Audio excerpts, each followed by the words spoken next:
Hello my dear student, स्वागत है आपका इस नए वीडियो लेक्चर में। इस वीडियो में हम लोग पढ़ेंगे class 10th math NCERT math प्रश्नावली 3.1 क्वेश्चन संख्या 3 यानी कि प्रश्न संख्या 3 के बारे में।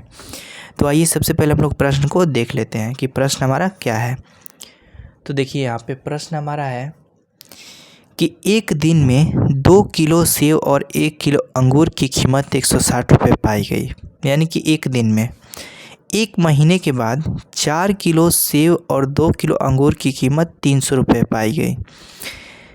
इन दोनों स्थितियों को बीजगणितीय और ज्यामितीय रूप में क्या कीजिए, निरूपित कीजिए। बीजगणितीय कहने का मतलब है कि इसको बोल रहा है कि समीकरण के रूप में व्यक्त कीजिए और साथ ही साथ समीकरण के साथ बनाने के साथ इसका ज्यामितीय यानी कि ग्राफ खींचिए। क्या खींचिए यहाँ पर? ग्राफ। तो यहाँ पर हमारा दो तरह का प्रश्न बनता है। तो सबसे पहले यहाँ पर दो चीज़ों का बात किया गया है, एक है सेव और एक है अंगूर। तो हम सबसे पहले मान लेंगे कि सेव का मूल्य 100 रुपया है और अंगूर का मूल्य y रुपया है। तो यहाँ पे हमने मान लिया कि सेव का मूल्य 100 रुपया और अंगूर का मूल्य y रुपया।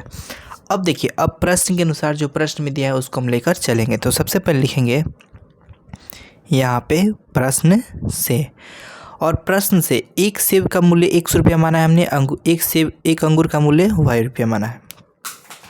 तो यहाँ पे हम लोग देखते हैं कि 2 किलो सेब है, सॉरी यहाँ पर 1 किलो सेब का मूल्य हमने माना है, ठीक है, और यहाँ पे 1 किलो अंगूर का। तो यहाँ पे 1 किलो अंगूर का 100 रुपया मूल्य सेब का मूल्य है। तो 2 किलो सेब, तो आप कहेंगे कि 1 किलो का मूल्य 1 है तो 2 किलो का 2 से गुणा कर दीजिए। तो यहाँ पे क्या हो जाएगा हमारा 2x। अब देखिए इन दोनों का मूल्य ऐड करके 160 रुपया, यानी कि ऐड मतलब जोड़ना। 1 किलो अंगूर का मूल्य कितना है y रुपया। तो यहाँ पे 1 किलो का ही बात किया गया है, तो इसमें 1 से गुणा करेंगे तो 1 y हो जाएगा, यानी कि y हो जाएगा बराबर 160। तो ये हो गया हमारा समीकरण फर्स्ट। अब फिर हम क्या करेंगे, लिखेंगे पुनः प्रश्न से। पूरा प्रश्न से लिखने के बाद अब देखिए दूसरा हम क्या पढ़ते हैं, एक महीने के बाद 4 किलो सेब, 1 किलो सेब का मूल्य 100 रुपया है, तो 4 किलो क्या होगा, तो 4x हो जाएगा। फिर दोनों का ऐड करेंगे यानी कि जोड़ कर दे रहा है पैसा। तो 2 किलो अंगूर यानी कि 1 किलो अंगूर का y, तो 2 किलो का 2y बराबर 300। अब यहाँ पे देखिएगा आप लोग, तो यहाँ पे 4 और 2 दोनों में से 2 कॉमन हो जाएगा, ठीक है। तो यहाँ पे 2 का पारा 4 कितना पढ़ेंगे, 4 रहेगा, तो 2 बार यहाँ पर x हो जाएगा, प्लस यहाँ से 2 निकल गया बाहर, तो यहाँ पर क्या बच जाएगा y बराबर 300।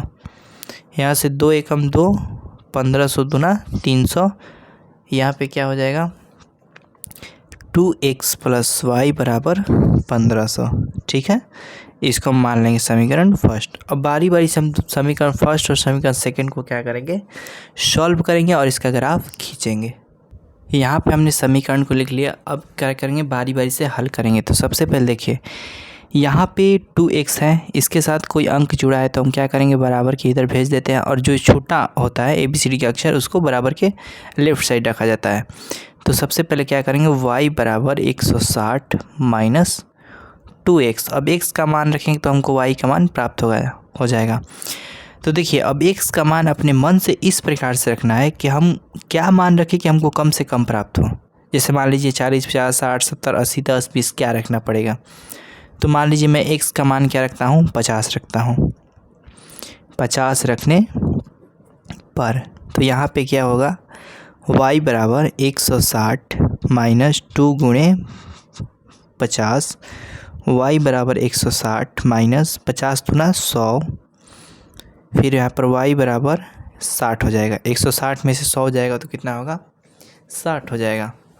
उसके बाद आगे हम लोग देखते हैं। फिर अब क्या करेंगे, x का मान लीजिए मैं यहाँ पर क्या रखता हूँ, 60 रखता हूँ। रखने पर अब क्या होगा, यहाँ पर देखिए y बराबर 160, यहाँ पर 160 माइनस 2 गुणे 60, तो y बराबर 160 माइनस 6 दूना 12 यानी कि 120, और 160 में से 120 जाएगा तो कितना बचेगा हमारा 40, ठीक है।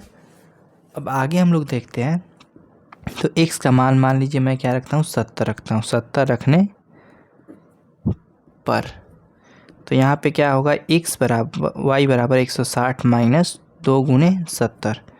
तो यहाँ पर y बराबर 160 माइनस 7 दूना 14 यानी कि 140।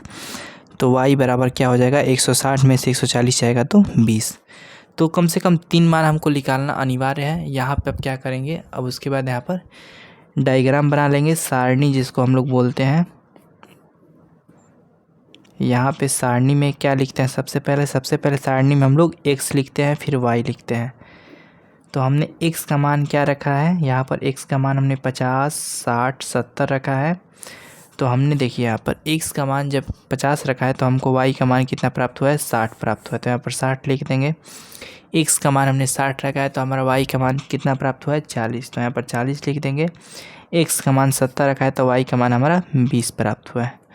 ये तो हमारा समीकरण फर्स्ट हल हो गया। अब आते हैं समीकरण सेकंड की तरफ।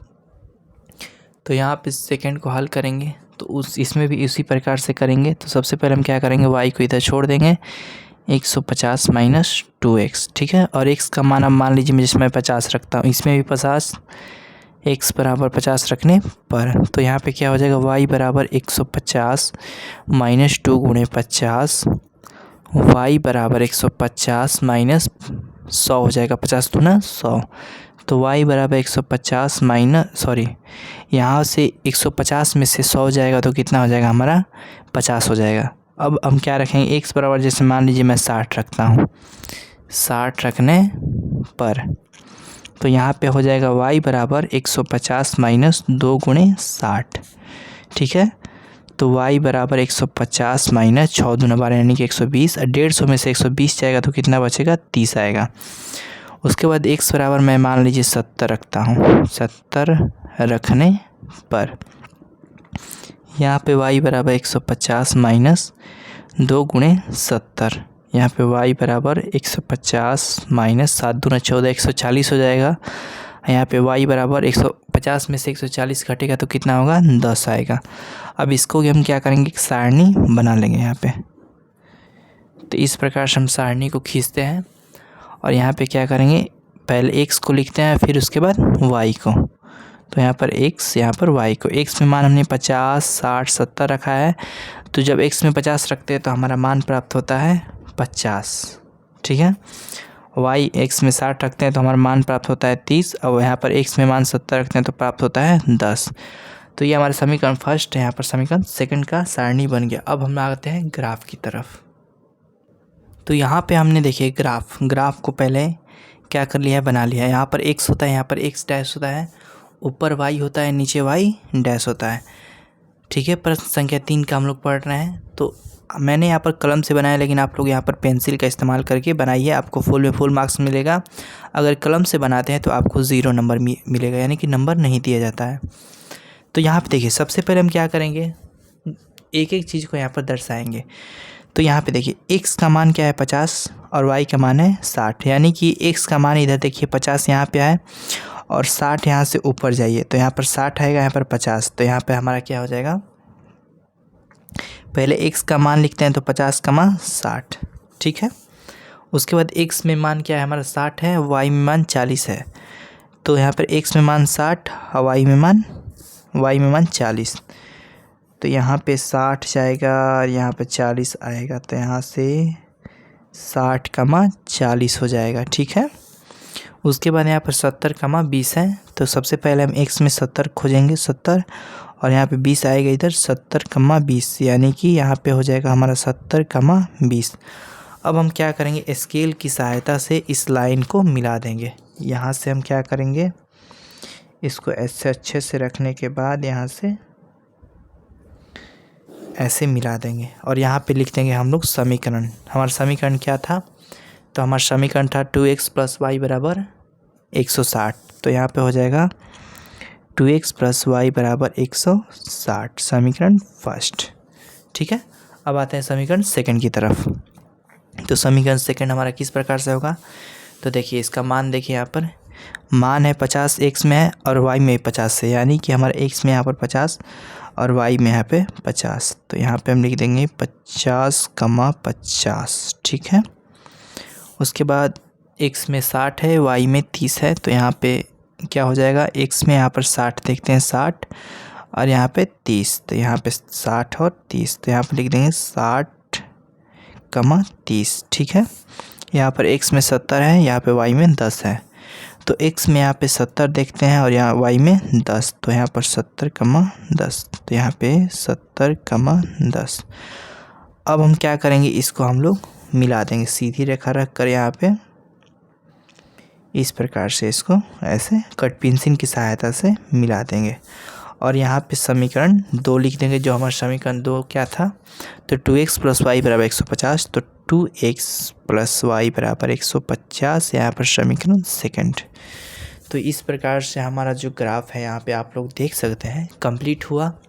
तो आप लोगों को भी ऐसे ही बनाकर आना है, परीक्षा में आपको फुल में फुल मार्क्स मिलेगा। ठीक है, यहाँ से जो ग्राफ होगा ये दोनों साइड में एक दूसरे के अगल बगल से क्या होंगे, गुजरेंगे, तो हमारा ग्राफ क्या है 100% सही है। तो इस वीडियो में इतना ही। अब हम लोग मिलेंगे अगली वीडियो में अगले प्रश्न के साथ। धन्यवाद।